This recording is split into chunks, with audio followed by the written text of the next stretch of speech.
LFL madam ఇంద్రదేవ్ గారు తమ స్థానంలో కూర్చోవలసిందిగా ఆహ్వానిస్తున్నాం. కమిటీ సభ్యులు తమ స్థానంలో కూర్చోవలసిందిగా ఆహ్వానిస్తున్నాం.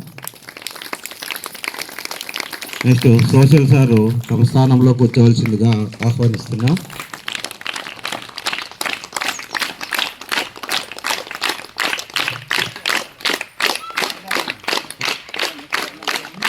నెక్స్ట్ బయాలజీ మేడం గారు, అరుణ మేడం గారు తమ స్థానంలో కూర్చోవలసిందిగా ఆహ్వానిస్తున్నాం.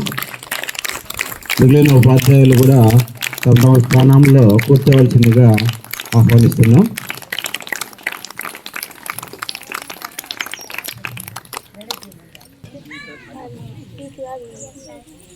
అరుణ మేడం గారు, రజా మేడం గారు, హిందీ మేడం గారు, భారతి మేడం గారు